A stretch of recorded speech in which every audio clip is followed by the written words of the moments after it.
gas contract. Yes, but after that, he broke this ceasefire. He killed our people, and he didn't exchange prisoners. We signed the exchange of prisoners, but he didn't do it. What kind of diplomacy, JD, you are speaking about? What do you mean? I'm talking about the kind of diplomacy that's going to end the destruction of your country. Yes, but if you Mr. are President, with respect, I think it's disrespectful for you to come into the Oval Office and try to litigate this in front of the American media. Right now, you guys are going around and forcing conscripts to the front lines because you have manpower problems. You should be thanking the President for trying to bring it into this conflict. Have you ever been to Ukraine? Did you say what problems we have? I have been to. I've actually watched and seen the stories, and I know what happens is you bring them on a propaganda tour, Mr. President. Do you disagree that you've had problems bringing people in your military? And do you think that it's respectful to come to the Oval Office of the United States of America and attack the administration that is trying to prevent the destruction of your country? A lot of questions. Let's start from the beginning. Sure. First of all, during the war, everybody has problems.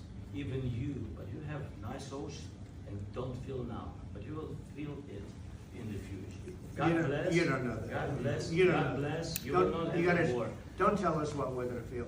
We're trying to solve a problem. Don't tell us what we're going to feel. I'm not telling you. Because you're in no position to dictate that. That's exactly what you're doing. You're in no position to dictate what we're going to feel. We're going to feel very good. We're going to feel very good and very strong. You're right now not in a very good position. You've allowed yourself to be in a very bad position, and he happens to be right about it. From the very beginning of the war. You're not in a good position. You don't have the cards right now. With us, you start having cards. But right now, you don't. Yeah, you're playing cards. You're playing cards. You're gambling with the lives of millions of people. You're gambling with World War III. You're gambling with World War III. And what you're doing is very disrespectful to the country, this country. It's back to you. Far more than a lot of people said they should have. Have you said thank you once this entire meeting? No, in this entire meeting, have you said thank you? You went to Pennsylvania and campaigned for the opposition in October. Offer some words of appreciation for the United States of America and the president who's trying to save your country. Please, you think that if you will speak very loudly about the war, He's not speaking loudly. He's not speaking loudly.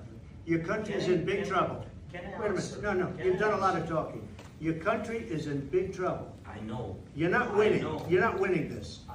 You have a damn good chance of coming out okay because of us. Mr. President, we are staying in our country, staying strong from the very beginning of the war. We've been alone. And we are thankful. I said thanks. You haven't been alone. You haven't been alone. We gave you, through this stupid president, $350 billion. We gave you military equipment, and your men are brave, but they had to use our military. If you didn't have our military equipment, this war would have been over in 2 weeks. In 3 days. I heard it from Putin. In 3 days. This is something maybe less. In 2 weeks, of course, yes. It's going to be a very hard thing to do business like this. Again, just say thank you. I said a lot of times to American people. Accept that there are disagreements, and let's go litigate those disagreements rather than trying to fight it out in the American media when you're wrong. We know that you're wrong. But you see, I think it's good for the American people to see what's going on. I understand. I think it's very important. That's why I kept this going so long. You have to be thankful. You don't have the cards. You're buried there. Your people are dying. You're running low on soldiers. Listen, you're running low on soldiers. It would be a damn good thing. And then you tell us, I don't want a ceasefire. I don't want a ceasefire. I want to go and I want this. Look, if you could get a ceasefire right now, I tell you, you take it so the bullets stop flying and your men stop getting killed. Of course, we want to stop the war. But you're saying you don't want a ceasefire. I want a ceasefire because you'll get a ceasefire faster than an agreement. Ask our people about a ceasefire, what they think. That wasn't with me. That wasn't with me.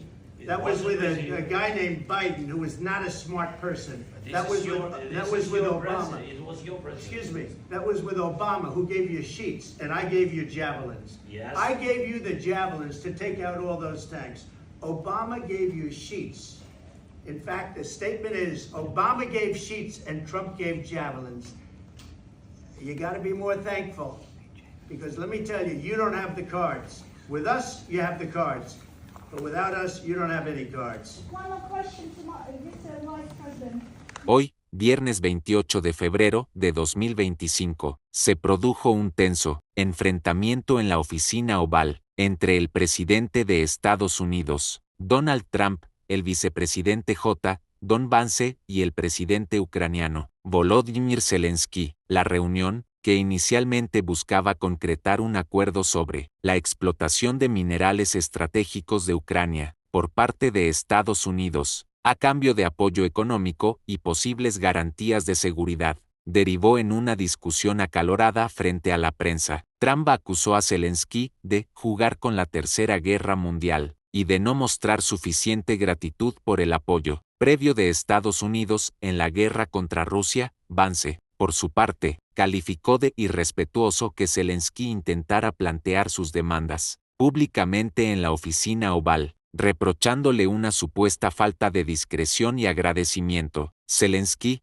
quien buscaba asegurar respaldo continuo para Ucrania, defendió su postura mostrando imágenes de atrocidades rusas y cuestionando la diplomacia propuesta por Trump y Vance, especialmente ante la insistencia de un acuerdo de paz con Rusia que implicaría concesiones. La situación escaló hasta el punto de que Zelensky abandonó la Casa Blanca sin firmar el acuerdo previsto. La suspensión de la firma se debió a las profundas diferencias entre las partes. Trump exigía un pacto favorable a los intereses estadounidenses y presionaba por una resolución rápida del conflicto, mientras que Zelensky insistía en garantías de seguridad firmes, algo que el acuerdo no contemplaba de manera satisfactoria para Ucrania. Este choque reflejó las tensiones entre la nueva postura de la administración Trump, más inclinada a negociar con Rusia, y las expectativas de Ucrania de mantener un apoyo sólido contra la invasión rusa. Como resultado, la conferencia de prensa conjunta fue cancelada, y el acuerdo quedó en suspenso.